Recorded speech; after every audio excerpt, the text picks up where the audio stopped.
Okie doke, we're back with another episode, another podcast. This time we're reviewing Scream 5. Welcome back. Hi, I'm Andy. I'm Abby. Today we're going through the latest Scream film, Scream 5, also known as Scream, which is obviously a trend these days.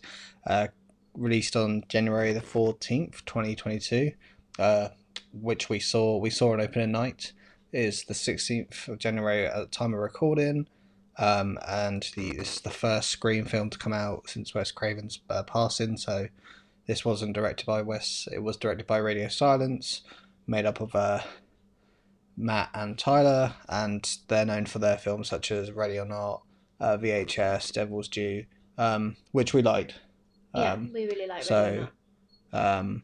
I'm a big fan of VHS as well. So we're very excited. Well, they picked a good duo to go without Wes. So initial thoughts? I really liked it. I know that you had a little bit more, like, Complex, I think, would be yeah, defined. thoughts going in. I had a lot of concerns going into this because it was a trailer for me because it showed a brand new cast and new kids, and I sort of the issue of me and Scream is that Scream is kind of my original horror film. It's the one that I remember as a kid that really kicked me off into them. Yes, I saw, Friday the 13th, Nightmare on Elm Street, etc. But Scream was, considering how old I am, I'm of that age where it was the first one for me, and I didn't actually want it becoming, like the other big horror franchises where, they've got 8 to 9 films, different timelines, etc. And let's be honest, a lot of them have more average films than actually great films. But you remember the classics. You remember the originals, possibly the original sequels. A lot of them get lost in the shuffle, you know, uh, like After Dream Warriors for Nightmare. Jason goes to New York and Jason X when he's in space. I didn't want it becoming one of those. And I knew, it's the fifth one, and from the trailer, quite clearly, it's not a new timeline or anything like that. But they obviously had this new cast of young kids, but they just did that in Scream 4. Okay, they were. It was a different vibe though this Yeah, time. they looked a bit older in Scream 4 than they did in Scream 5, but it's kind of like, what's the link here? Da da da. Um, I but liked it, but I don't think I'm as attached to the original as you are. So I think I like the newer. I mean, they kind of coined it in this Scream. They coined it as a uh, requel, so like a reboot sequel, requel, which is obviously what they've done with um, Halloween as well lately. So I like the newer requels more than you, I think. yeah, there's a new Texas one come out in a Yeah. few months as well, so we'll see. Um, we'll have to see how it goes. But I think, considering it's been 2 days since I've slept on it, I enjoyed it more than I initially did. Like I have to admit, and I'm a bit annoyed. Maybe I let myself get to it. There were moments in the film where I sort of, I rolled my eyes. I rolled my eyes at one or two moments, and I think when I watch it again, I'll just enjoy it. I think going into the cinema and watching it, my expectations were just set. Like just as a standalone horror film, I thought like a slasher horror film, it was good. I mean, even as a Scream film, it wasn't bad. It was not. I must say, it wasn't a bad film. It was not a bad Scream film. There are just factors which we'll go into, which I had issues with here and there. I think you were also kind of hoping that Stu was going to be in there, so you kind of went in a little bit with that just because of the rumors. Well, yeah, right. We'll cut this as the. We'll go into the spoiler talk now because Hmm. now you've confirmed Stu's not in it. um, yeah. So yeah, let's just get into it. So it starts off with a classic. Well, a classic Scream opening, but not also. It's a bit deceiving, isn't it? So the opening scene, which is quite clear from the trailers, is um, one of the new cast members, Jenna Ortega, who plays Tara, or Tara with the American pronunciation, as the girl home alone, who gets the phone call from Ghostface. And I think from watching the trailer, we knew that she was going to be in the first scene. And I think what they did do quite well in the trailer is that we thought that she was going to die. Yeah, so she gets she goes through the run of the mill sounds phone call with Ghostface. She thinks it was more similar to the very first Scream as well. Yeah, so and they even referenced that in the call. Yeah, so they she believes she's on the phone to a bloke that her mother is dating. It should be said that her dad no longer lives with them, hasn't no longer lives with her and hasn't for a while, and her mum throughout the entire film is in London. And whereas obviously they are based in Woodsboro, fictional version of Woodsboro. So she thinks it's her mum's boyfriend who she hasn't met. And she's texting her friend the whole time. Texting her friend called Amber. But then the sort of twist comes that she's into horror films, brings it up similar to Drew Barrymore's character. But then the twist is not the twist, sorry, but the difference is here is that Tara, she's not into the stab movies. She's not, the stab movies within the franchise, within this universe. She's into the more modern horrors. They call it elevated horror. So, you're the Hereditary. The Ari Aster, Hereditary, and Midsommar, and then Jordan Peele's films and The Witch is mentioned. All those sort of films that have come out more recently, and they go into that a bit later into the film as well. But either way, sort of, he switches to the more threatening Ghostface voice a bit more, and then on her phone, Amber is led to believe not to be Amber. Yeah. The Ghostface has cloned Amber's phone. So we just have that added bit of.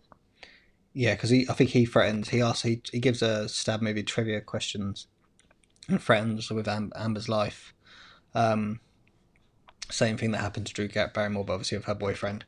But in the end, she gets the last question wrong, asking who was the original killer in the Babe based on. She answers Billy Loomis, and the killer gives Ghostface is wrong because it was technically Billy Loomis and Stu Macher. We were hoping that and at that point was going to come back. Yeah, because based on the rumors, if there was a lot of rumors at the time of that Stu would come back because Stu's house obviously is in the movie. We've seen it from the trailer. If you haven't seen the trailer, it was made very aware that the final act would take place at Stu's house. And there was just a few rumours that Stu would come back and that he didn't actually die. So they sort of reference in there. But in the end, your Ghostface, she opens the door to go save Amber, and Ghostface is right there and slashes her. And then they go for a bit of a... It was like the locking and unlocking of the doors, like from her phone, and clearly Ghostface has managed to find a way to hack into her security. Which you don't like how they do that in films. I didn't mind it in this, to be fair. I do have a bit of an issue with modern horror films and like the ability of everyone being able to hack, and it gets a bit too much, especially when they're young or But I didn't mind it too much. It's because this film did it very minimally. Mm-hmm.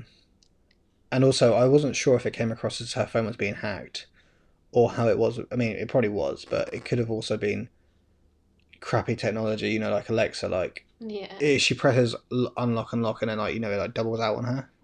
I mean, it did come across more as she was hacked, but that's what I mean. It wasn't over the top of. Yeah. She's clearly being invaded. But she gets a phone call from Ghostface, and it's like, "Do you think I made it into the house whilst you were having that sort of unlocking debacle?" And he attacks her from a dark corridor from behind, which you can kind of see coming. But it's absolutely fine. And she gets stabbed a lot. Yeah, and she fights back quite well. Yeah, she gives him a little kick. Bit of a clumsy Ghostface, I reckon, in this part. Yeah, and he breaks her leg. Oh, yeah, that's nasty. That is nasty. And we can tell from this opening scene already that there are two killers as well. Yeah, it's very reminiscent from the first bit film. Like you could Because it was tell. clear somebody was outside Amber's house, or Well, it wasn't someone that had been outside Amber's house that got me because I mean, actually, yeah, because at that point we don't know where Amber lives. Although we do learn later on, and we're in the spoiler talk now, that Amber is the one that lives at Stu's house. She has a party at the end of the film, so we know she lives there. Well, we don't know this at the time, so I wasn't sure because Tyra gets attacked because she opens the door because she says she's gonna go save Amber. So I mean, turns out they don't actually live anywhere near her, so I don't know what her plan was. She was never gonna get to her house in time, so I wasn't sure if she lived across the road or such. They often do Scream 1. and in 4. Yeah, Scream 4. They all they live next door to each other.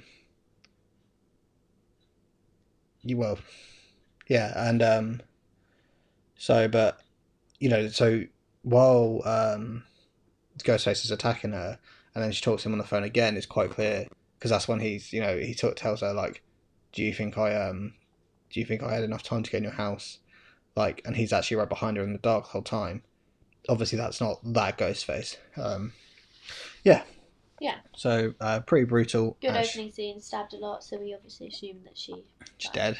But it then transitions to another main character, another new character who is one of the main characters called Samantha, played by Melissa Barrera, and so she is outside. She was outside. What's she outside? Is it a bowling alley? Something like that. It's like a bowling. It's like an arcade bowling alley. She's obviously sitting outside on a break. And then her boyfriend comes out, who's played by Jack Quaid. She is taking medication as he's coming out. So her boyfriend comes out, Richie. Richie. He's Richie in the film. He comes out and they have a bit of flirty banter. And then she gets a call from a guy called Wes who is. We see that on the text that his name is Wes Hicks. So we know that he is related to Deputy Hicks from Scream 4. So he's played by Minnette. Lots of things he's in. 30 Reasons Why, Open House, Don't Breathe. So she calls him and he lets her know what's happened to her sister, that she's been stabbed, but we learn in the phone call that she's alive. But it's quite clear from the phone call that he is not... They're sisters, but they're not estranged. Yeah, they're not on good terms or haven't spoken in a while. So that's pretty much the sort of opening. So, and we're introduced quite quickly to Sam and Tara, who are sisters, and they are sort of the new main characters. Yeah. It's not like in Scream 4 when Sydney's still front and centre.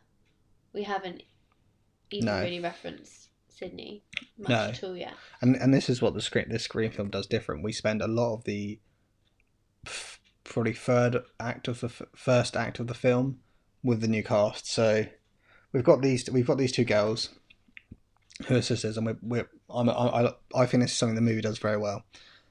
I like these two girls. Yeah, I like them a lot. How their relationship is for the start of the film to the end of the film is done very, very well. Big fan of the actors, big fan of Jenna Ortega. I think she's really doing a lot of stuff in the horror community, or it's a lot of films that I like. But yeah, so what's your thoughts on the new cast?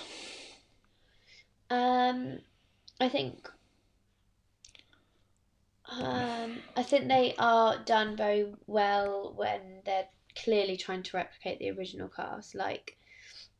We've got a character called Mindy Meeks Martin, who is... Well, let's skip ahead. Actually, so what we'll do is Sam with her boyfriend, they go to Woodsboro. Yeah, they go to the hospital, and she talks about because Sam's told that she's on the phone that she's attacked by a ghost-faced person mask. Sam explains to Richie, her boyfriend, who, because they're not in Woodsboro, they're in somewhere in California. Yeah, I can't remember exactly where she is, but she's clearly not anywhere near home. And she explains to Richie about the Stab films, and he's like, "Oh no, I never heard of these films." Richie's never heard of these films, and she's like, how, you know, Stab 1 was a big deal. With, you know, it's based on the Woodsbury murders, and the books are written by Gail Weathers, which we know all about from Stab 2 and Stab 3, Stab 2 and Stab 3 from Scream 2 and Scream 3. Obviously, Stab's not too referenced in Scream 4 as much. Apart from the opening bit. No, like it is referenced, but like Stab is way more references in Scream 2 and Scream 3. Oh, yeah. Scream 4 takes a bit of a break, and then so the Stab movies play a major plot point in this film, because at the time of Sam's talking about it to Richie, like they're talking about she talks about the new Stab film, which is Stab 8, which basically the modern day like horror films hate, or the original Stab horror films hate, because it's become almost, as I was talking about earlier, about, you know, modern horror, big horror franchises just becoming too many films. Like I think in the Stab 8 they talk about how like Ghostface has a new golden mask and he runs around with a chainsaw, and there's other stuff too, and it's just like, obviously, like it's just taking out the roots of the original Stab, and that's what this film's all about. Like it's doing what the franchise Scream does really well, and not taking itself too seriously. Yeah. So they talk about that, and they arrive at the hospital, and we've met the group of friends already by this point at school, where they talk about, they kind of talk about different genres of horror there as well. Yeah. They reference, because they talk about Tyra being attacked, and Jordan Peele. Yeah, and they talk about this kind of references from the first Scream film, when they're talking when they're sitting at the fountain after they've all been interviewed, and they're talking about Drew Barrymore being killed. But like, this is where we meet. So the new cast. So who have we got here? So we've got Chad and Mindy Meeks Martin, who are twins, and As you can guess from their last name. Yeah, they're Randy's niece and nephew. They're Martha's, Randy's sister's children. Who we do see Martha very briefly later in the film when they're at their house. So they bring her back in for a cameo. And next we've obviously got Wes, who we already mentioned, who's Deputy Hicks' son. And then we've got Amber Freeman, which is Tara's best friend. And we've got Liv McKenzie, who is Chad's girlfriend. So we've got a little group here. And this is where I feel personally the film struggles a bit, because I'm a big fan of Sam, who's the older sister, who's a bit estranged. She's left Woodsboro for a number of years. And then we've got Tara, who's within that friendship group, who's just been attacked by Ghostface, and it turns out she's alive. They're the big pluses in that group. Yeah, I like Sam and I like Tara. I like Wes, but I just love Dylan. So yeah, I mean, I'm a big fan of Dylan as well, but in terms of Wes, and the problem I have with this new cast is I don't think there's enough time to care about them. Well, you don't want to care about them either in a horror film, in a slasher, because you know that they're gonna. No, you do though. That's the whole point. I feel like the whole point of a horror film is, if you don't care about a character that's getting killed, why? Like, you want Sydney to survive. That's the whole point. You like Sydney. Yeah. Like, so you don't want to.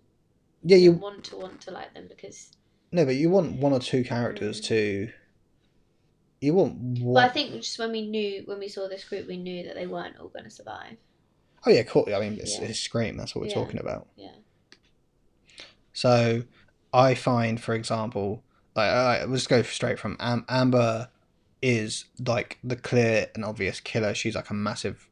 Well, I think like she's a red herring, because she's just very dark, and she's very like the things she's saying. And then you've got Mindy, who's Randy. Randy's niece is basically their version of Randy. She is the horror, the horror buff, the nerd, and she knows all the facts of survival. The problem I have with Mindy is, one, I find her not very likable, and not in her she's a horrible person. She's too in your face. I think she's too intense. Like it's a bit too much of a tryhard. Then you've got her twin brother Chad, who he doesn't have much of a personality. He is the jock of the group, but there's barely any reference of him being a jock. Like, yes, he's got the like the Letterman jacket, and he talks about his muscles, but like that's it. Liv, his girlfriend, is really irrelevant, I find, except for she like had a fling with some meth head, which causes a bit of tension at the beginning because he like stalks her Instagram. I don't know if that's supposed to be like, oh, was he a killer? Because he's clearly He just not. turns up at school as well. He's clearly not. And then finally we got Wes, who's played by Dylan Minnette, who's probably one of the better ones because you can see. I don't want to. I don't want to critique the other's acting ability, but maybe it is because he's a bit more. I don't know. I don't want to say experience, but obviously he has that. You know, that front stage of 13 Reasons Why, but like you can feel that he feels for, because they make a comment that he fancies Tara, and you know he does show a lot more empathy for her than most other people do. I mean, Amber does because she's her best friend, but then there are scenes with him and his mum, and they seem really genuine too. I don't know if it's maybe that his character just comes off a bit better because based on Dylan's acting credibility, but I feel as a whole, a lot of the new cast are forgettable. Like, I'm just gonna say right here, right now, we don't see Amber for a lot of the film as much as the others. I think they're a bit flat for me. I think they're trying really hard to be a representation of lots of different people now. Yeah, which doesn't always come off for me in horror films. Like, just be normal people without trying to be people, if that makes sense. Like the original screencast, they were normal people, but they weren't trying to be the modern day people back in the 90s. They were just normal. Like that, but that's just how I feel. That's like, you know, you don't have to make every reference under the sun, which they do. Like most of the lines that come out of their mouths, especially Mindy, is just either the most meta comment or a reference or an Easter egg. Like literally everything she says could be lined as a reference. Whereas you take her counterpart, which is Randy. Yes, he was the one who was making a lot of the references, but not everything that's coming out of his mouth was references. He had a personality behind that. Yeah. Like he had, like I think that's where they fall flat, and they probably don't spend enough time on these new cast, and you know they're not going to spend as much time on this new cast because, you know, they go back to legacy characters. Obviously, Sydney, Dewey, and Gail were in this film. Judy Hicks is in this film, and I mean that's mainly it really. And obviously then they've got the whole storyline of Sam and Richie and Tara a bit to the sort of side because Sam and Richie are sort of doing their thing. So maybe they're not given as much time, but they're given enough time. But we'll see. So yeah, moving on, because my issue is with the new cast isn't my issue. Although I like Sam and Tara. So we go to a hospital scene after the school scene where sort of Sam and Tyra reunite and all the friends are there. It's quite clear that Amber has an issue with Sam. Richie's introduced to everyone, and they all sort of let Tyra sort of, you know, have some rest with Sam. And obviously it's explained what's happened between them. And then Sam, later on in the night, goes to get some food, and she's in the kitchen, and then this is where I got the film credit because I didn't see this coming. Yeah, so she sees Billy Loomis in the mirror, and revised by Skeet Ulrich, and he looks great. Yeah, he looks great. He's dressed in the sort of same clothes that he died in, white shirt, and he's got blood. He's got blood marks on him, you know, from where he died. Although he doesn't have a head wound where he's shot in the head. But no, he looks really good. Obviously, they've done some work to sort of try to de-age him a bit, but actually, have they? Do you think they have? Because does he just look great, or have they tried to de-age him? I can't. I don't know, but I think either way, it's because you can tell it's not obviously like he doesn't look like he did in Scream 1. Yeah. I don't know. He looks good. He looks good. Like his hair and everything is the same. Because I've seen him in other stuff and interviews and stuff, and he clearly, like, you know, naturally aged. You know, a bit of facial hair here. His hair's a bit greyer there. Yeah, it's just aged naturally. Like, you're not going to look the same. Like what 25, 26 years. I don't know, 12, 26, 26 years later. He's not going to look the same. But no, he looks really good. And to cut a long story short, he basically, he is Sam's dad, it turns out. And this is why it's happening. We thought it was quite an early twist as well. Yeah. But I didn't have the worst issue of this. Because it kind of makes sense. So we'll explain this now, but Sam explains this to Tara a lot later. When she was 13, during Christmas time, she went in the attic to look for basic Christmas presents, and she found a bunch of her mum's diaries, which basically explained that when she was in high school, although she was dating Sam and Sam's dad, well, Tara's dad, and what Sam believed to be her dad, they basically their mum was infatuated with Billy, and they had a sexual relationship, and she got pregnant with Billy, and she told her then boyfriend that obviously it was his. So it makes sense to me that Billy would have cheated on Sydney because he was like very sexually frustrated and waited a year for sex. So I'm fine with that part. What the part I'm not fine with is that everyone that we met everyone of significance in Scream 1. Obviously they brought Judy in the 4th film, and it was we never met her in the 1st film. The issue I have is like, okay, so now we've got this new woman who Billy had a relationship with, but she's not in the film at all, which I also have a bit of an issue with. Like her daughter gets really she's in London for work at like a conference, they say, but like her daughter gets stabbed like 11 times and she doesn't come back. I think they were just trying to mirror what happened in the 1st film, so we thought it was Sydney's dad. Maybe we'd think it was Sam and Tara's mum, because he's obviously missing throughout the whole of the 1st film as well. Yeah, true. Like he does go away for a conference, and obviously, but like Sydney. I don't think I ever thought she was the killer. I thought maybe she would just be part of a bigger twist at the end. I guess, but they could never find Sydney's dad, which led them to think he was the killer. Like he never checked into his hotel, whereas it's just a bit similar. The mum's clearly but it's just it doesn't work for me from if that's what they're trying to do, because the mum's clearly at the conference, and she they talk to Sam, talks to her on the phone, and they talk about her, and it's just like. Yeah, but anyway, going back to when she was 13, she goes to her mum and has a go at her in the bedroom and is like, how can you like do this to me? How can you not tell me? But what she didn't know was her dad was behind her the entire time. So then obviously he found out that Sam wasn't his, and he leaves. So that's a nice little reference there, because that'd make Sam's full name Sam Loomis. If you took her dad's side, Sam Loomis is also the name of Sam Loomis is Dr. Loomis's full name in Halloween. But Sam and Tara's last name is Carpenter, which also works. Obviously, John Carpenter, who did the Halloween film, so it kind of comes full circle there.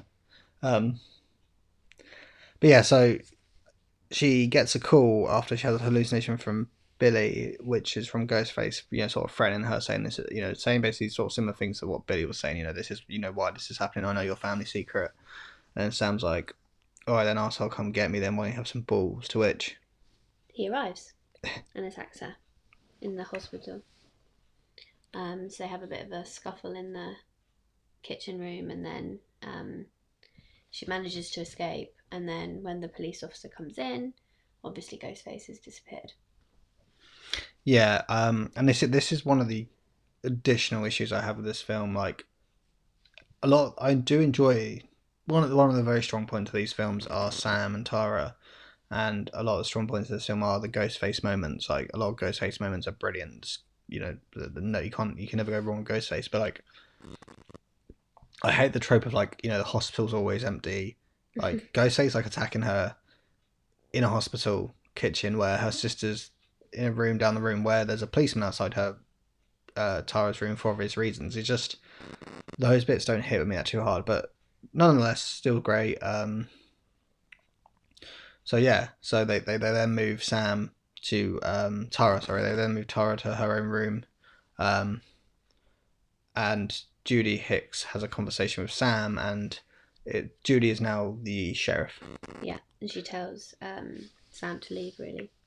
We do have an additional character called who's the new deputy, called Deputy Vincent, but he's not that relevant. He's just a bit of a background character, has a few lines. Yeah. So next, basically, we have Sam and Richie go. They go and seek out Dewey. Yeah, who is clearly not doing so well. He's living in. It's like a trailer. Yeah, kind of like a trailer. And he's clearly not working for Woodsboro Police Department, and he's no longer with Gail. He just looks rough, like, it looks like he hasn't had a shave in a long time, like, just, sort of guy that wakes up, doesn't put any pants on. Kind of got Johnny Lawrence vibes. Yeah. So Sam and Richie go to his trailer, and as they arrive, he's watching Gail's Good Morning show on TV. So she's clearly still doing her thing. She's doing her thing in New York. You see lots of little things in his trailer, like reminiscent to him being the sheriff. He has Tatum's ashes up, which we see a lot of little things like that. Like Billy is getting more references in this film, and obviously Skeet coming back also helps, but he's getting more references. We see Tatum's ashes, Dewey's trailer, in a scene coming up, which we'll talk about at the Meeks house, the Meeks Martin house. Like, there's a bit of a shrine to Randy. They're definitely doing what the recalls of Halloween are doing. Like, you could watch Scream and then the original and then this Scream, and it would. You wouldn't need to watch 2, 3, and 4. Yeah, because they don't talk about Scream 2, Scream 3, or Scream 4 much at all. There's references. It's like this is another sequel to Scream. Yeah, which is what they're doing a lot with a lot of the franchises now. Because the big thing is that Richie, the boyfriend of Sam, doesn't know anything about these stab movies. So what he does a lot of time in the background while because there's a bit of time spent while Sam's at hospital, Tara's hospital. Twice I've done that. Tara's at hospital. He's catching up on like the stab franchise. And so like when Sam gets attacked, like they're all like, oh, who did it? Like, constantly throughout this film, the new cast, especially the younger lot, not necessarily Sam and Tara, but especially like Amber and that, they're constantly accusing each other, going, oh, it's got to be one of us. Like, they seem very aware, they're aware of the rules. It's got to be someone you know. So they're constantly, despite them all being friends, suspicious of each other. But they can't. But they do it in a kind of jokey way. Yeah. They're not like, oh, actually, it could be one of my best friends. I'm going to stay away from them. It's like, oh, why is it not you? Anyway, they make a bit of a joke like, Richie, where were you the entire time? And he was watching Stab on Netflix and trying to catch up with the Stab films. And there's a moment where like he is going through YouTube and watching all sorts of things. There's a cameo by the Dead Meat guys. They're doing a podcast on Stab 8 because Stab 8 is such a big point in this film that everyone hates Stab 8. Basically, well, all of the Stab fandom loves hate Stab 8, and there's he's watching all sorts on YouTube, and there's a thumbnail that we see of an interview with a survivor, which is Kirby from Scream 4, so it's confirmed she's alive. But there's just like little references to Scream 2, Scream 3, and Scream 4. But like Ab said, you could just watch Scream 1 and then watch this. So when they're trying to talk to Dewey, he doesn't really want to talk to them at all. And until he finds out that Sam is Billy Loomis's daughter, he's not interested in having a conversation about it. But then when he finds that out, he lets them in. And instantly he kind of thinks that Richie is the killer because, he says it's always the love interest that he asked how long they were together and how trustworthy he is and everything. But he makes it clear that he wants to leave his past in the past and not help them, really. Yeah, and it is revealed that Richie's only been with her for 6 months, so not a long time. So he gives them like his advice to how they could survive. But then it's also the sort of same with Tara. Like, it's said to Sam, how well do you know Tara? Because it's revealed that Sam's been out of her life for 5 years. It's kind of like, how well do you know Tara? And the film does does really well that they do make it look like Tara could be the killer. She's not. Spoiler. But they do that really well. Yeah, they do kind of make it look like anyone could be the killer. But we kind of were wondering about all of them at one point, really. Well, I think I was pretty set on. Well, we can talk about it now, about who we thought were going to be the killers. Just not say who confirmed who they were, but I, from the outskirt, said Amber was way too obvious, and that she was a red herring. But at the same, I don't know. It was just kind of like, okay, I thought it was Amber at first, and then for me, they made it very obvious that Richie would be a killer. You just didn't think it could be both of them. So then I thought, right, they're not going to make Amber really obvious as a killer, and then have Richie really obvious as a killer. So I thought Amber was the red herring, because Richie messes up a few times for me. Like he says, like he's not into stab movies, but after he watches Stab 1, he talks about how all the movies have a certain thing. He's also just always constantly dead set on finding ways to survive and not going places. Yeah. And then so I was sort of I went away from Amber, and Richie as a duo, so I said it'd be Richie and someone else. And I did flicker a bit. I did think Sam for a moment. Tara. I thought Tara and Richie for a bit. Mindy, maybe. There was a moment, which we'll talk about in a bit, where I did think, like, for a split second, it could be Wes. But I kept going back to Amber and Richie, but I didn't think, I was thinking no, because it just felt a bit too obvious. So the girls go to the Mindy Meeks house, where Dewey arrives too. I can't remember what prompts Dewey to join them. He's called Sydney to tell her that Ghostface is back, but tells her not to come back, and she says that she has no interest in coming back at all. But she's armed. She's got a gun. She's married with 2 kids actually now. Yeah. And Sydney, as far as she knows, Dewey is still part of the police force, but she knows that him and Gail are no longer together. Although it does sound like she doesn't realise is how badly he's doing, like, because she says, when was the last time you spoke to her, like, you still on good terms. So it's quite clear that a lot of time has drifted apart between Sydney, Dewey and Gail as a three. And then he also texts Gail, just texts her just to say that Ghostface is back and not to come near Woodsboro.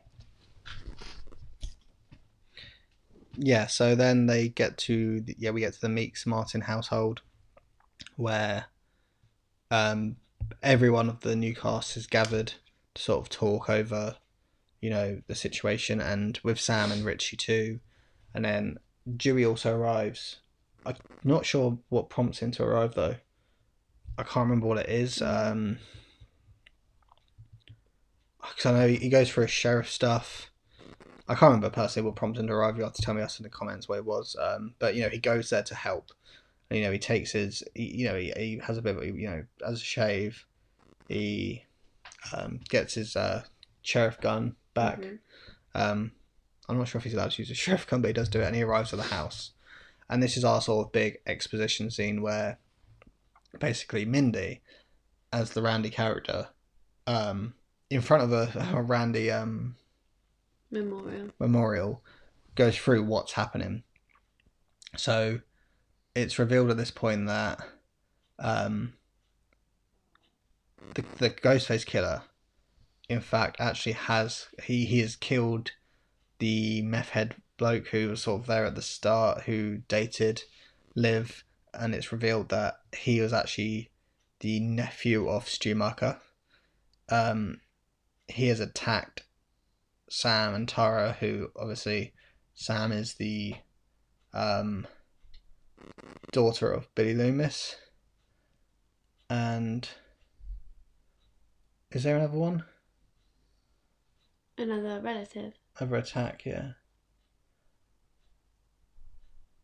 I thought there was a third No, one. so it's just Sam in the hospital, Tara at home, and then Okay, him being killed.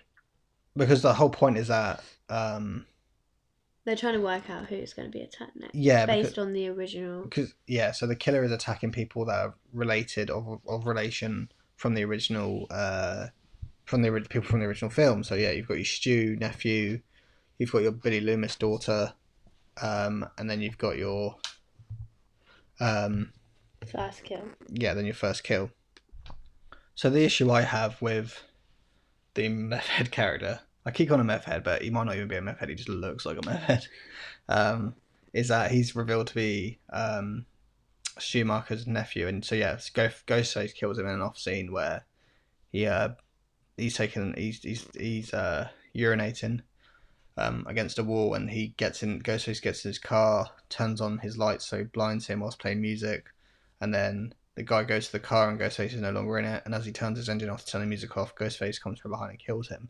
But the issue I have with that is just sort of like, it's like I said with Sam and Tara's mum, who we never meet. It's adding new characters in from the original that just don't kind of exist. Like, I mean, Stu has a big house, but there's never a mention of him having a sister. It's not impossible they didn't have a sister, but there's just never a mention. Yeah. And it just feels a bit weird. They're like, you know, I know it's a small town. Woodsboro's supposed to be a small town, and everyone knows everyone. Like, that was the whole point of Sydney's mum, Maureen Prescott. Like, everyone knew she got around, except for obviously the kids. Like, it was common knowledge among the parents and other parents. Everyone knew that Sydney's mum slept around. But yeah, I guess. But yeah, so that's the theme here they're looking at, is that the 3 attacks have been on people who have some relation to the original cast. So then they look, you know, at sort of like who's next. And, you know, Mindy points out, you know, to her brother that her and him are probably screwed because of their relation to Randy. But she has a massive monologue here where they're sort of she's explaining the rules of this one. Yeah, and she's talking about elevated horror now. Yeah, and as Ab said earlier, like, you know, she basically says, "Oh, look, we're in a requel." Yeah. You know, they address that to their face. Reference Halloween and the other ones that have done it recently. I found this monologue a bit too in your face. Personally, I wasn't a big fan of it. It was just a bit too on the nose to me. Like, we get it. I don't know. I don't know if it's just the way. I don't know if it's the actress of Mindy or the way the lines were written, but yeah, wasn't the biggest fan of that monologue. What about you?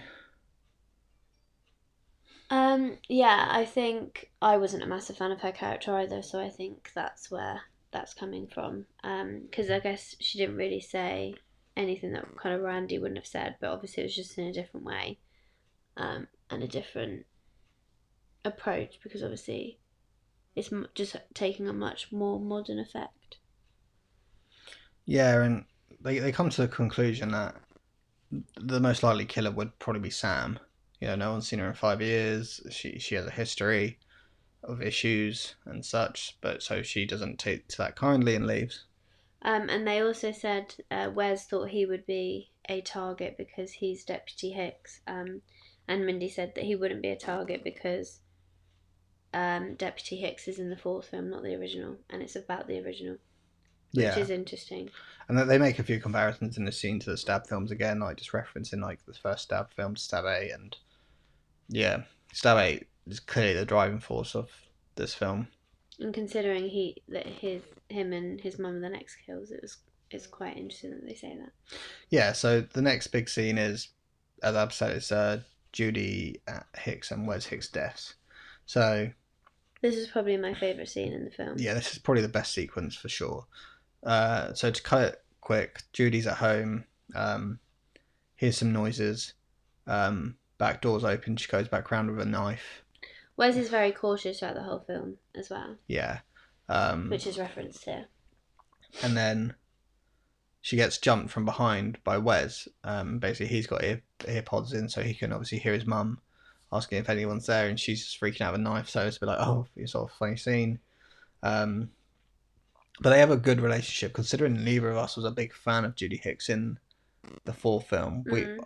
I mean, I'm not going to turn around and say, oh, this film made me really like her, because she's not in it that much. But I did like her on-screen chemistry with Wes, her son. Yeah. So yeah, so he says he's got tasers for protection. She sort of laughs, but said that's good. She said they're gonna have sushi for dinner, but she's just gonna go and get it now. So she heads out and tells him to take a shower. She heads out. He goes upstairs and takes a shower.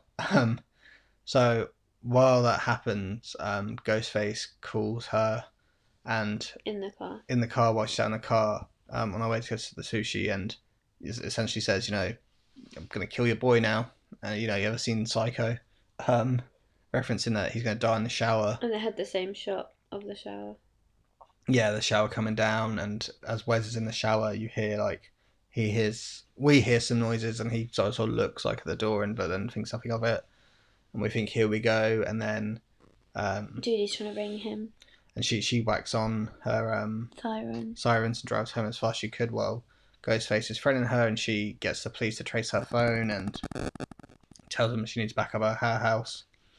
So we get a lot of moments where you think, right, Wes is going to die any second now.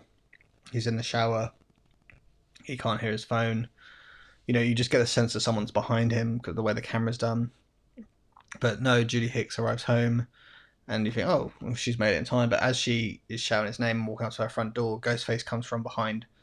There's a bush by the porch, and stabs her to death right there outside her house. In broad daylight. Yeah, it's in broad daylight, which is a bit weird. Like, to me, that two out of the 3 kills we've had are being pretty public. Yeah. Like the Vince, Liz's love interest, love fling, who's Stu's nephew. His was at night in in an empty parking lot, like from behind a bar or something. So fair enough. But like, Judy gets stabbed quite a bit outside on her front porch in broad daylight in a neighborhood street. We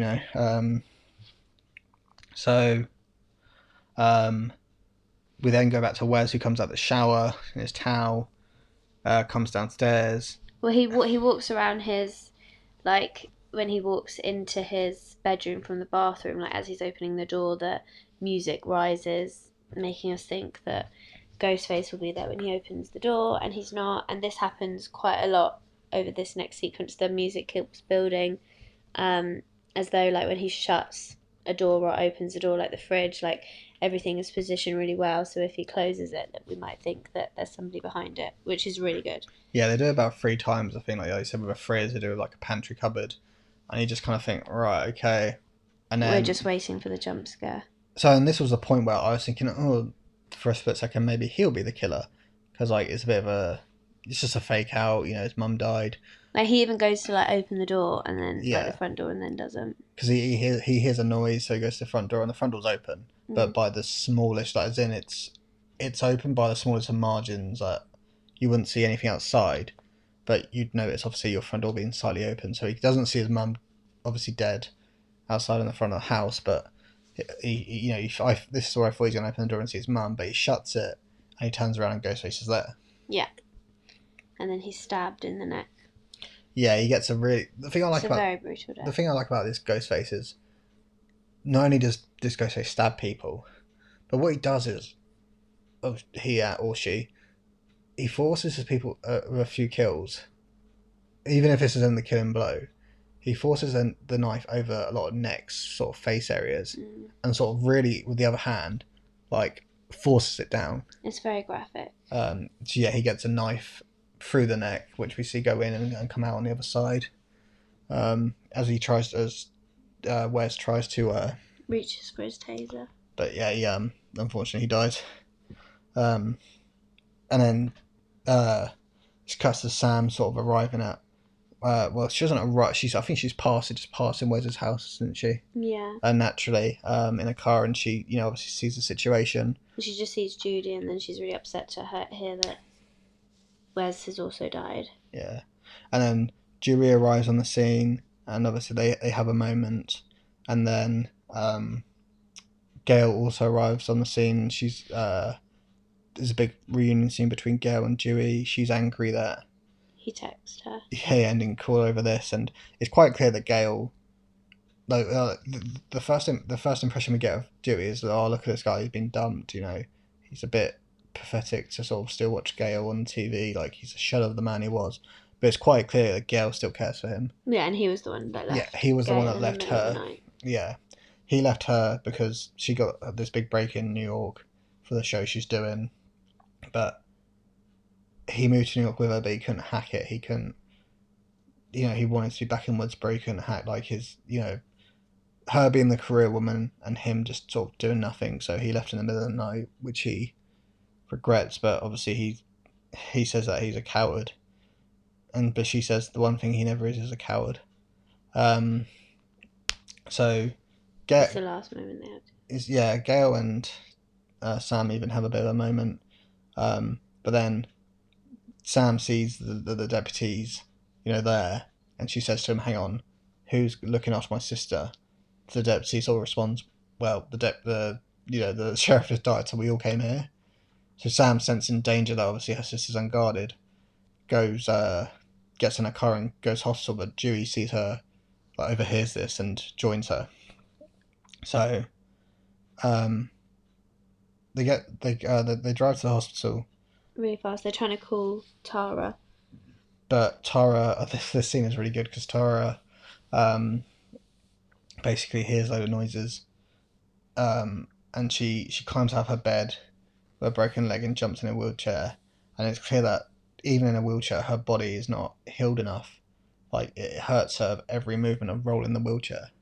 And she rolls out, and she rolls out to the reception area and she sees a dead policeman. So actually there was a policeman actually guarding her anyway, but that policeman is dead. And then she starts hearing the noises, so does the sort of classic go hide in a room, you know, while she hears noises. She doesn't see Ghostface, so she hides in a room with half the door open. She starts to call the police on the phone in there, and then she hears someone literally come up to the door, so she stops the call and gets and as someone comes in the room, she hits them over the phone, but it turns out to be Richie. And Richie was there the entire time. And then they do a bit of a fake out where, oh, it's just Richie, to then, so she's safe with Richie, to then Ghostface appears. And Richie protects Tara for a brief second. As he gets slashed. And he gets slashed on the arm. Like Jill. Yeah, just like Jill did. And that was when you said it's definitely him. Yeah, this is where I was like, yeah, because Ghostface just sort of slashes him on the arm and then throws him against the door to sort of knock him out instead of trying to kill him. So then Tara sort of gets away as much as she can on her wheelchair, and then Ghostface comes and attacks her, and then he's on the phone. He's then on the phone to Sam, and sort of gives Sam an ultimatum of, she can save one of them. Yeah, he'll kill the Ghostface will kill Richie or Sam. She's got to choose. Tara. I keep doing that. So he'll kill Tara or Richie, and you know, she's not giving an answer, begging her not to do it, which kind of surprised me. I was kind of like, well, surely you just pick Richie, like, your boyfriend, you know, 6 months is your sister. But the reason she's doing it, and Ghostface even mocks her for going, oh, how can you not choose, is because Sam turns around and says, to stall time, at which point the elevator doors open, and Dewey shoots Ghostface point blank a couple of times. They do then have a bit of a scuffle, before Dewey is able to put Ghostface down, to which then they all escape into the elevator. But then as the elevator is about to go, Dewey stops the doors and says, you got to shoot him in the face. Always shoot him in the face. So that everyone else escapes while Dewey goes, and he cocks his gun out and reloads it. He then goes up to Ghostface and prepares to shoot Ghostface in the face. But then he gets a call on his phone from Gail. So he hesitates, and then Ghostface gets to stab him. Takes that opportunity to stab him in the front and the back. So this is the big scene, which very graphic. This is the big scene which a lot of people thought would probably come in Scream 3. People wanted to come in Scream 4, but no, they actually had the balls to do it. In Scream 5, which is they kill off one of the original trio, and it is Dewey. And they really stab him in, so his intestines come out. you have to correct me on this one, but I thought this one was actually not as graphic as it should have been, because it was graphic. But so Ghostface gets one knife in his torso, and then one in his back. Yeah. And drags the knives up in both. Yeah. And we do see blood. Do we see intestine falling out? Yeah. Okay, maybe I just thought I thought it could have been worse. Like, who was the character in Scream 4 that was Kirby and was the friend that died? Was it Olivia? Yeah. Like, oh, that was worse. Oh yeah, but like obviously like her room was a mess. But yeah. when Olivia died in Scream 4, like obviously her room was a mess. But even like when like he bent her body over, like her guts were. That was probably the worst one. Yeah, I just thought I wondered if this could have been a bit more graphic, but if you reckon they did, there was. Yeah, it wasn't as graphic as Olivia's, but yeah. No, maybe I just misremembering it. Just after rewatch it. But yeah, Judy. And as that Ghostface kills Dewey, he says it's been an honor to kill him. Yeah. So yeah, and then we sort of zoom in on Dewey's glassy eyes, which sort of imitates that this is his death. Like he looks clearly dead. It's not a fake out. Because he's been stabbed many times. Yeah, I think he even says I've been stabbed 11 times. I have a limp. I'm not going back. But he does. To which Gail arrives at the hospital and sees him being bagged up, and Sam and Gail have a moment. And so then it sort of goes to sort of the. I'm not sure if I think it's the next day. No. Is it the next day? No, I think it's just later that day. Yeah, sometimes the weather, it's hard to tell because of the weather is a bit like in some scenes it's like really dark, and then the next scene is quite light, and vice versa. So sometimes you're not sure if things are in the same day or not. But it's a bit later, whenever it is. And Gail is sort of just waiting in the hospital, and Sam is getting Tyra, doing the smart thing and getting the fuck out of there. And she's sort of taking her and Richie are taking Sam and Richie are taking Tyra out of town. So, and Gail sort of. Gail and Sam have a bit of a conversation about Dewey and Sydney. Gail says, he died. The reason what he did is what he does. He helped people. And then Sydney comes into the scene while Sam and Richie go to get Tara, and they reunite. Mm-hmm. And she apologizes for her. She says that she's sorry to hear about Dewey. This is where I have a bit of an issue. Actually, again, I think one of my films with the film is that I find one, the scene where Gail arrives at the hospital to find Dewey being bagged up and dead, and two, I find the scene where Sydney and Gail reunite on the basis of Dewey's death, I find it very underwhelming. For one of the three main characters to die, like, we get some tears and a bit of upset from Gail's expected, but not as much. Yeah. But we get nothing from Sydney. Yeah. We don't get a lot. It looks like she's telling someone. She looks like she's telling someone who she knows Gail very well. I'm sorry to hear that someone you knew that I didn't die. Yeah, because Sydney and Gail have always had a difficult relationship, but Sydney and Dewey have always been really, really close. It's like an older brother sort of relationship for a long time. Like, there's not a lot of emotion there from Sydney, which I didn't like. So then Sam, Tara, and Richie come along, and they start to leave, and Sydney meets Sam, and there's a bit of awkwardness, and even Sam's like, oh yeah, like sorry about me being, the new you, as well as being Billy's son, considering it's their daughter considering you were with him, because it sounds like at some point there's been a bit of catching up like off screen for Sydney and Gail. Obviously Dewey caught Gail up, and Gail caught Sydney up on the phone at one point, but Sam says that basically thanks, because Sydney and Gail want Sam to basically, they said we've lived this many times. There's only one thing we got to do: Let's kill them. kill the killer, find the killer, and kill him. So they would try and recruit Sam to help them, basically as bait, really. Yeah, but she even says, "Sorry, I know you've lived through this, but I'm doing the one thing you guys never did, which was get out of here."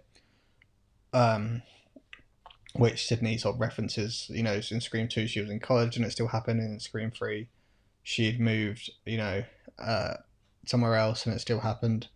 During the Hollywood period where she wasn't even there, and like she had to come back in that film, same as she used to come into this film. It was 2 out of the 5 films where Sydney wasn't actually there, and she sort of came back. But Sam still says no, and they leave. I like how horror films do this. Like now a bit more as they realise what everybody says while watching horror films, like the flaws of would just get out, and like everybody does the opposite of what would be the realistic thing to do. It's just to get out of there. So I do like that they kind of bring that in a bit. Yeah. So they leave, and Gail's kind of like, right, what do we do now? But Sydney sort of says, don't worry, I did a Gail Weathers and I put a tracker on their car, so I'll follow them. Which, I'll have to rewatch the film.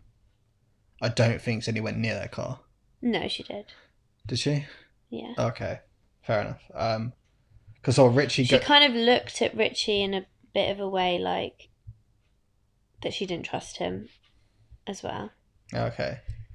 Yeah, because Richie wants to get the hell out of there. So they leave. So they're on their way. And then Tara can't find her inhaler. Yeah, she can't find her inhaler. And we know she needs her inhaler. It is mentioned previously, but it's just... And we also know that there was a spare at Amber's. Yeah. It's just it wasn't relevant up to that point. So she makes a point, okay, we'll swing by Amber's and get one.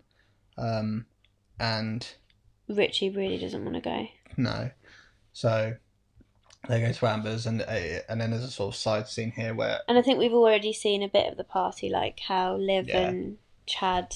Liv wants to have sex with Chad, and Chad's a bit worried that if they go upstairs, then... She'll kill him. So, yeah. And then Mindy asks Amber to go and get some beer, so Amber goes downstairs, and this was a very Tatum moment from the first film. And when she closes the fridge door after she's got the beers, Mindy's there, and Mindy's like, "Why did you come down here on your own?" And Amber says, "Well, if you were worried, why didn't you like ask to come with me?" And Mindy was like, "It's a test," and they kind of have a back and forth, back and forth, like, "Well, I'm are you the killer? Are you the killer?" kind of thing. Yeah, because Mindy's like, "I'm the killer," and Amber's like, "I'm the killer." And it's just, I think this is one of the moments where I was on about the new cast. You said it's a bit too much. It's too much. They go too far. Like, Amber going down there and then shutting the door and seeing Mindy, and maybe 1 or 2 comments is fine, but their back and forth is just, everything out of their mouth is not it's not a normal comment. It didn't come across as a real conversation. So Liv has left at this point because she's really annoyed that Chad said that she was the killer. Well, she hasn't left yet. Well, she's gone out of the house, I mean. Oh, no, sorry, you are right. No, you're absolutely right. Sorry, I'm getting ahead of myself. Just to be clear, though, this is a party in Wes's honour, and there's a big sign that says, for Wes. Yeah. Yeah. So, kind of not 100% sure on the timeline, but yeah, this party's going on as... so the party's happening as Richie and Sam and Tara are making their way to the house. So Liv has left, and Chad's going to try and find her, and they mentioned earlier in the film that she hadn't accepted his like find my phone thing request, which she does, and he says that she said that that's how he can make it up to her, is by finding her. So he's using this app as he's outside trying to find Liv, and of course Ghostface jumps out and stabs him in the leg, and he manages to escape kind of a little bit, and then he's trying to get back to the house, so is trying to turn off the find my phone, because clearly Ghostface has Liv's phone, and obviously they can see where he is. So he kind of makes a run for it, and Ghostface comes back out and stabs him again. And we don't, although we don't see him die, we're kind of assuming that we won't see him again. He gets stabbed a lot in the back. Yeah. Kind of like we do see Tara this, at the beginning. Yeah, we do see this in the trailer actually. Like when Ghostface sort of jumps out of him from a shed, you see that, and then basically comes at him with a knife from the back. We do see that in the trailer, but I think Chad's movements are stupid here because he kind of like gets away with Ghostface and hides, but then he goes and he sees Ghostface coming closer to him. So like Ghostface is basically behind him on the tracker, but he's hiding behind a wall. He then chucks his phone away because he can't turn the thing off because he's got blood all over his phone and on his hands from where he has been stabbed already, and so he can't. But he then decides to run back towards where Ghostface was, which is what gets him attacked. Whereas if he continued, because this, if we remember Stu's household, you can go all the way around Stu's house. If he just continued, there's even a back door. If he just continued going around, he would have got to a back door. He was on the side of the back door, and he would have been able to go into the house and go, Ghostface is here. He literally runs back towards the direction of Ghostface. Yeah. I don't know what about whether.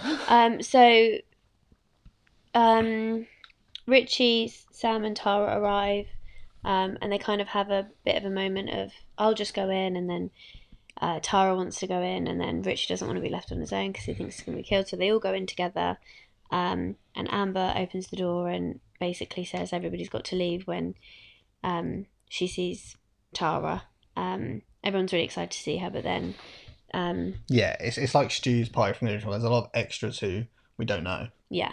And they don't leave on Amber's request, so Richie then gets talking about how the killer is clearly coming back for Sam and Tara, so if they stay here then they're probably going to get killed, and asks everybody to leave. So they all leave, and then they kind of have a bit of a fake out like they do in the first film about wondering who the killer is. So Sam and a lot of people split off. Yeah, so Sam and Tara and Amber go and look for the inhaler, but kind of separately. Yeah, and Mindy's still watching the Stab movie with Randy in it, and it's mirroring almost a and Richie says that he wants to go and get a beer. So he goes down to the basement, and as he's going down to the basement, he says, I'll be right back. So him and Mindy laugh about that for a bit. He even asks Mindy to go with him, and she's like, that's smart. But she goes, but nope, I'm not, because I don't know that you're not the killer. Yeah, and also, like, she also thinks, she goes, I don't know if you're the killer, or you're probably perfect, side boyfriend character to die. Yeah. So either way, no. So then... It reminds me very much of Scream 4, actually, at Kirby's house, where... I know Stu's house is probably clearly bigger than Kirby's house. I mean, Kirby's house actually has this weird under basement bit. But, like, all of a sudden, everyone's just missing. Like, when Jill goes to get her phone, the boyfriend goes to look for Jill. Yeah.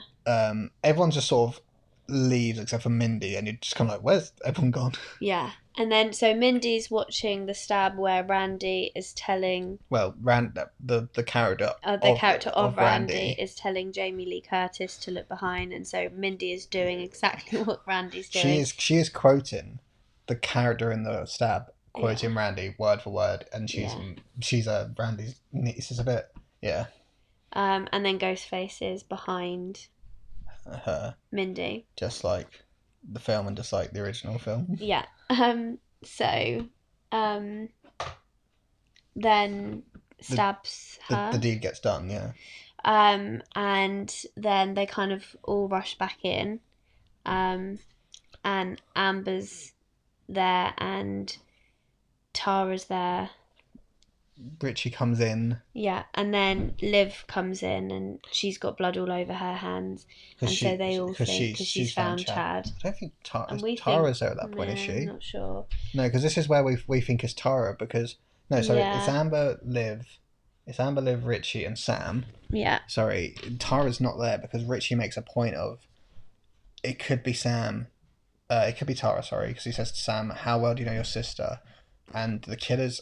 And they talk about how the killer clearly wanted to get them back in that house, and it was Tara that asked to go back to that house to get the inhaler. And Tara they say that clearly they wanted to bring it all back to the first film. So Liv comes in with Chad's blood on her hands, and obviously at this point we think that he is dead. And they're all shouting at each other. They're all shouting at each other, exactly like how they did in the first film. Like, it wasn't me, you know. It was me. And Liv says it definitely wasn't me, and Amber says, of course it wasn't. Gets a gun out and shoots her in the head. She's like, it's me. So there's a massive scuffle between Sam and Amber. Don't know what Richie does at this point, to be honest. Yeah, Richie and Sam run away together. They run down to the basement. They don't know where Tara is. Actually, no, I'm wrong. I think Tara is. Tara was there. It's Tara and it's Tara. Sorry, I'm wrong. Tara was in that scene, and it's Tara and Amber who scuffle. And so as they're scuffling, the guns going off in different directions. Liv's dead. Yeah. Richie drags Sam away, out that living room, through the kitchen into the basement, and it's at that point that he Sam's like, "What are you doing? I need to go get my sister," and that's when Richie's like, "Oh, but you don't know she could be a killer. Why would we be at his house?" Yeah, and then there's a bit of a sort of lull, like a time break. Yeah, and just when the girls arrive. And Sam finds her sister and goes to untie her, and then we see that she hesitates because she's not sure if she is the killer. Yeah, she finds her locked in a closet. I think in an upstairs bedroom. It actually does look like the one that Sydney and Billy was in. But yeah, she finds her tied up in a closet similar to Sydney's dad.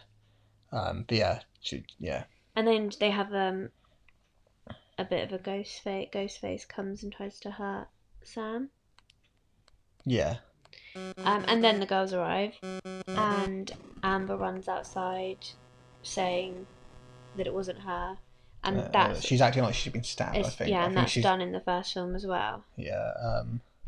Because Randy and Stu come out to Sydney. Yeah. And Sydney doesn't know who she trusts. Stu's got blood over his hands and he's like, "I just found Tatum, my baby." Blah blah blah. So Gail and Sydney are like instantly like, "What do you think?" And then they don't believe they're her. like, "No, it's a trap." They've both got guns. But Amber is like, "Fuck it," and sort of shoots Gail point blank in the stomach. To which puts Gail out for a bit and.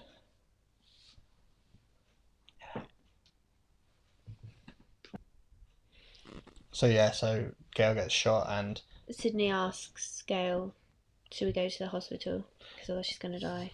And they're like, "No, let's just finish this now." So for Dewey. Yeah, so Sydney goes in, gun armed, and she wanders around the house and she has these she doesn't have flashbacks.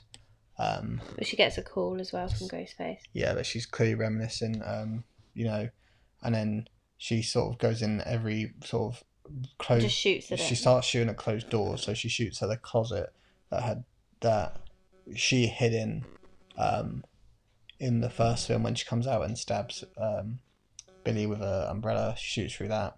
She goes upstairs and starts shooting through doors while talking to Ghostface. And she just talks about how she's really bored of the conversation. She can't be bothered with the whole. Yeah, because Ghostface is like, "Do you know what's different from me?" She's like, palaver. She's like, "Don't care, bye." And then she finally shoots through a door, and she gets Richie's knee, and she opens the door, and he's like, she's like, "Why didn't you come out when I asked you to come out?" Because she was asking everyone to come out, and he's like, "Because you have a gun." And then Ghostface comes out from a door adjacent to the door he's in, because he's like in a bathroom, and attacks Sydney, and they both sort of go over the banister with the gun, and they're both struggling. Both Ghostface and Sydney are struggling to get up, and Richie makes his way down. He's clearly struggling because he's been shot in the knee, and Sydney's like, "Quick, hurry up, grab the gun," because both Sydney and Ghostface are really struggling because they just fell off they've fallen off a level floor. And it was at this point I was already convinced, but this gave away that Richie was the killer, because although he was going slowly because his knee, as he was getting to the bottom of the stairs, it was basically like he had basically stopped moving. Like it was the most like, "Oh yes, I'm coming." And the closer he got, the slower he was like, "Oh, for goodness sake, hurry up, other Ghostface, and get up." But Sam comes and gets the gun in time, and she picks up the gun and points at the Ghostface, and they're all good. But then Richie finally comes along, hobbles over, and I don't know what he says to Sam, but long story short, he stabs her. He says, "I want to be the one to kill you." I think. Oh, that's what he says. He says, "Oh, I'm glad you're right, because I want to be the one to kill you." And he stabs Sam in the gut, and the other ghost face recovers and masks as Amber. So there are your killers, Amber and Richie. I think both were quite obvious, and that's why I said earlier, like, I leant away from it because I thought they wouldn't go that way. But there you go.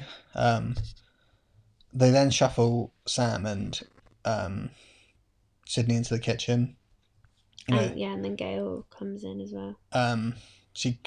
Gail comes in for a save, but it doesn't really work. But they sort of, it's very like the end of Scream 1 when Stu and Billy are like... And bring out Sydney's dad. Yeah, they're in the kitchen, like, sort of giving Sydney, the big reveal why. But this one falls a bit short for me, so the reason they're killers is... And they seem to be a couple. It's literally it seems that would do this. They seem to be a couple, don't they? The reason that you don't like this film is literally the reason that you would be the murderer.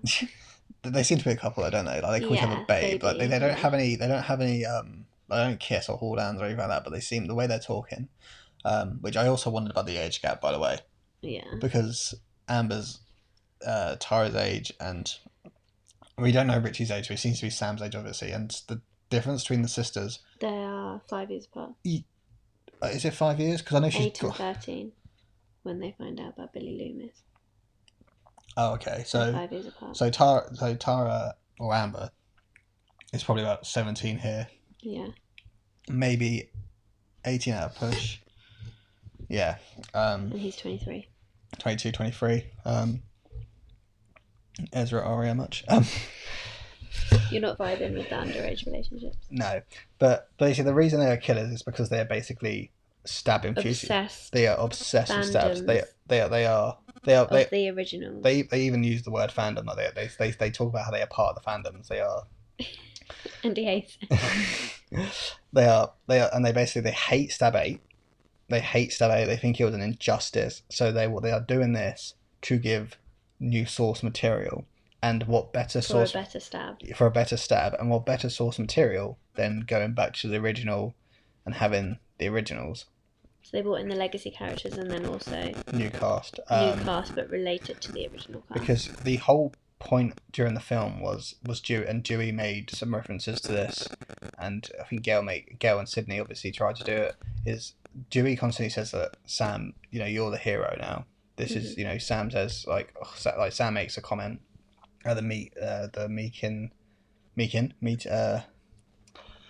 Meeks Martin House, the Meeks Randy Martin House, that she doesn't want to be the new Sydney before they actually say you're probably likely the killer. But there's very moments where it's quite clear Sam is the new Sydney, but Amber and Richie turn around and say no, actually you're the villain. You're our villain. What better than the daughter of Billy Loomis to snap and kill Sydney and everyone else? Which is obviously very similar to what happened in the first film. Yeah. So they are fandom killers. What I did like, and what we haven't totally got to yet, is that it actually tried to make Billy very protective of Sam and the way that he helps her. See, I don't... With the villains at the end. I didn't like that, actually. Yeah. I'm the opposite. So what we haven't mentioned is... Well, we mentioned that at the beginning. Close beginning. She's seen Billy a couple of times. Yeah, she saw Billy at the hospital, but she sees him a few more times. Like, she sees him when she's driving. I think he's driving to... He's trying to encourage her to... Yeah, basically go for the killer. Like, someone's threatening you, but, you should do something about it. Like, he basically wants... Billy's encouraging her to kill the new killers. Which is a bit like, but not in like a menacing villain way, more of a, you and your sister's being attacked, you need to protect yourself. And you liked it because it makes Billy in a more likeable light. Yeah. I'm a massive fan of Screet Ulrich, and I really like Billy. I love Billy and Stu, like they're the best killers, but I don't think you want to like them. Like, I can like their performances, like I love Stu's performances, they're mental. Yeah. But like, they are psycho killers. I didn't like that. Yeah. I didn't like they tried to make you like him. You didn't like that it was trying very hard to be elevated horror. Well, that's what they were doing. That's what the whole point of the killers was they kept talking about elevated horror and all the new horror films. Like they mentioned Jordan Peele quite a few times and stuff. Yeah. But the point of the Killers was actually no, we like stab, we like classic slashers. And I was trying to feel like that's the point of the Killers. They're putting one versus the other, and it just didn't work for me. Like, you don't even have to do that. Like, why can't you like both? And like, I mean, I guess that's why they're the Killers. And that's why they're bad guys, because they're the bad guys because they're obsessed with. Because they put a line. There's a line where basically, I think Richie and I think it's Amber says it, but Richie and Amber sort of say like, to some people, and it's kind of like how I talked about Scream One at the beginning. Like, although it's not that deep for me, obviously, they say the stab movie is the best thing of their life. Like, it's what they watched when they were young with their parents. They were introduced to horror. Yeah. And they get no, but I'm not as deep as them. Like, you know, people mock we them. hope. And people mock them for it. And then what they're trying to say is, what's wrong with that? What's wrong with it being the number one thing in our lives? What's wrong with it being that important? And that's why they're doing what they're doing, because it is that important in their lives. And yeah, I can't roll with it. Like, but yeah, anyway, let's move on. So they make a load of threats and like, this is what we're gonna do, and then we got Tara tied up, and Amber goes up. Is it Richie or Amber that goes upstairs? Amber goes upstairs to get Tara down. Because Richie says that he had convinced Sam that it was Tara. Yeah, because he was like, oh, like, you know. So just for clarification, Amber and Richie know each other. A bit of a reference to Mrs. Loomis and Mickey from Scream 2. They met on a subreddit. Both realised that they were both crazy for the Stab franchise. You know, obviously Amber lived in Stu Macher's house and was crazy about that.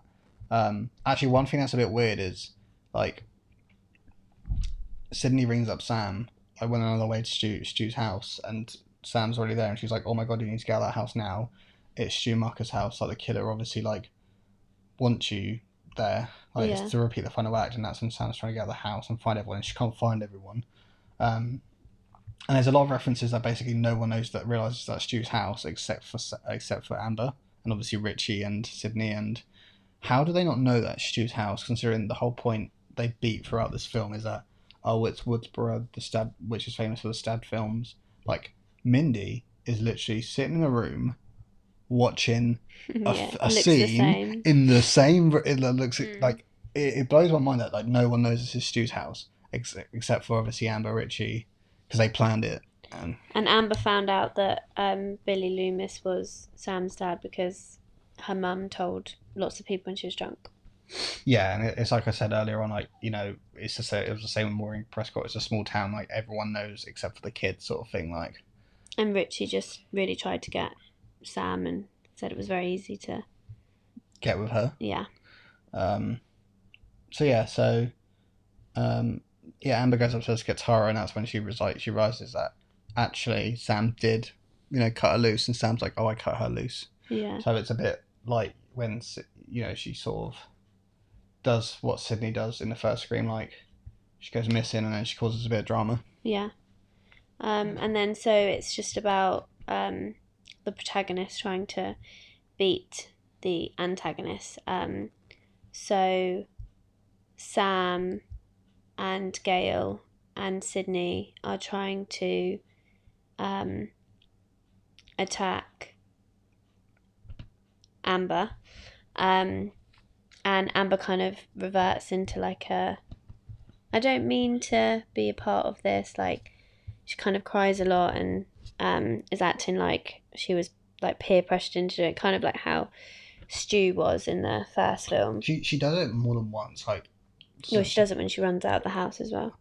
Yeah, but like, I think they do it twice in the kitchen. Yeah, she does. Like, because they have the fight. Like, there's a bit of a scuffle with Richie at first, and then I don't know where he goes. I think he goes after Sam. Because then it's just left to Sydney and Gail with and Amber. So I'm not sure. I think Richie and Sam take off somehow. I'm not sure when that happens, but yeah, because Tara comes in and stabs somebody as well. Yeah, she stabs Amber, doesn't she? Yeah. I don't know. I think so. I can't remember, but like in the scuffle that Gail and Sydney have with Amber, they overpower her, and then that's when she does it. Oh, I'm so sorry. But then she gets the upper hand again, Amber, and then she's all crazy, and then they have another scuffle, because she's about to kill Gale. She's very close to killing Gale, and then they get her again, and she's like, she does it again. She's like, oh, and I'm just like, why have you just done that twice in a row? But anyway, Gale shoots her. They shoot her. They shoot her to death. And then she falls onto the fire. The stove, which ignites, is which is on because she accidentally turned it on and it ignites, and she burns to the ground. Yeah, and she's on fire. So then they leave to try and find Sam and Tara. So then we go to, so Richie sort of just, taunting a helpless Sam in the foyer just outside the kitchen, like giving her a lot of crap and just like how he's like about to kill her. Sam sees Amber's knife from when she and Sydney were Ghostface, when she was Ghostface and her and Sydney fell over the banister just before the reveal, and she sees a knife on the ground. And in the mirror, just in the foyer, she sees Billy, and you can see Billy like edging her to get the knife, and finally she grabs the knife, and Richie gives her a one line, they're just about to kill her, and she sort of responds to, nah mate, you die. Yeah. And she just goes ham on him. She completely, stabs him a lot. Like, a lot of people say, like, she was sort of channeling her and Billy Loomis, but, like, I don't think he went that mental with anyone else. Not that I have an issue with that, but, like, yeah, like, she proper goes in on him. Pretty psycho-y. And I was like, I wonder, like, is she going to, like, fully turn? But no. She stands up. She wipes the knife clean, like how Billy did in Scream 1, but she's fine. She just, needed to kill her boyfriend. We all feel like that. Yeah. To which all the girls sort of reunite. And they say, obviously, they're not dead because they haven't shot them in the head yet. So they get ready to shoot Richie in the head, which I think they do. And then Amber comes. Amber comes like half burnt face. Yeah, they do. And then Amber comes in and then Tara shoots. Tara comes out of nowhere and shoots Amber in the face from... Yeah, so they shoot Richie. Amber comes out half burnt face, like looking pretty creepy. And from behind the group, in the sort of TV room where Mindy was stabbed, Tara's there and she shoots her. And that's it, they're dead. We sort of then cut to sort of our ending scene, which is very reminiscent of how the first film ended. Like, it pans out the house. It pans out the house. The reporters of the hospital and the ambulances are there. It turns out Mindy and Chad survived. Yeah. And they all sort of have a moment. Sam thanks Gail and Sid, and then she goes to make sure that she's in the ambulance with Tara. That they're not going to leave each other. And Sid and Gail have a moment, and Gail says how, just like the first film, she's going to write a book on this, but she's not going to write on the murders. She's not going to write a book on this. She's going to, she's sort of learned and matured. She's going to write a book on, a story about a local cop who would do anything to help anyone, which is obviously Judy. Yeah, and I think it's all just sort of ends, really. Mm-hmm. There's no final line or anything or any sort of twist. Like, it ends like the first one, just pans out of the scene. And that's it. The end of the film. What do you think? Yeah, I really liked it. I think I liked it more than you did. I think it was incredibly meta. It was too meta for you. Yeah. For sure. Yeah, I enjoyed it. I did enjoy it. More so now, like I said, after a few days of seeing it, like, like I said, there was a few, I rolled my eyes at once or twice. The killers... quick one. Where do you rank the killers? Like, I don't want you to do a full list or ranking like your favourite killers to your bottom, but where would you put them roughly comparing the others? What am I comparing them on? Like the reasons why? Just as a general, just general. Like, not as Ghostface. Take out their Ghostface moments. I think higher than you'd think, and higher than you would. I think probably as I would do the original killers at the top, and then I probably would have them second. Really? Yeah. I know. To be fair, I really didn't like the killers in Scream 4. You didn't like Joe and Charlie. Yeah, not a lot of people did. I get that too. I mean, to be fair, not a lot of people like Roman either. Yeah, I'm not that fussed about the killers in 2 or 3 at all, really. I liked Mickey. The only issue with Mickey is that he does disappear for Kind of like Amber, actually. Amber disappears for a good chunk of the film.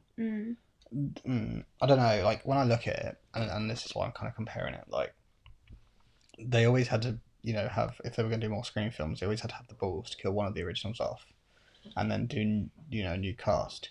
Was this film, for me, did it have the payoff of that? Like, was Amber worthy of killing? Dewey? Yeah. You're going to say no? No, I don't think it is. I think if they went with the route that a lot of people said it was rumoured to be true, where, like, one of the killers was related to Stu somehow. Funny enough, one of the characters wasn't died, and Stu was somehow still alive and sort of the mastermind of it. But obviously there was other ghost faces. I mean, that would have worked, but the fact it was a couple of fandom killers, like Dewey died for that, like, yeah, like, it just doesn't. It was overly meta. Yeah, it didn't really work for me. Yeah. So. It bought a lot of things from Scream 1, but I think that's just to do with the way that requels are now, like with Halloween and everything. For me, it's really important about how they proceed, because there's talks, like, there's talks are basically the directors and the producers, etc. Basically, studio and whatnot are in talks possibly to do another film. They're discussing the possibility to do another film. Apparently, Neve Campbell is also a part of those discussions. So it's kind of like the legacy characters took a massive backseat in this film. Dewey never physically interacted with Sydney. He only spoke to her on the phone. I don't think there should be another film. He spent not a lot of time with Gail, and he didn't spend a lot of time with Gail. And then obviously when he died, Sydney and Gail became a partnership. It was a nice transition as a fifth film, but I don't think it needs another one. Yeah, that's my confusion. Because it would feel like a sequel to Scream 5 rather than Scream 6. So why bring Neve Campbell back if she's kind of the torch is being passed? If you're passing the torch, but do you know what I mean? Like, so my because there's rumours that they want to do a new trilogy with basically this new cast. Basically, I wouldn't have the biggest issue if they then did a new trilogy with Sam and Tara, but then you just keep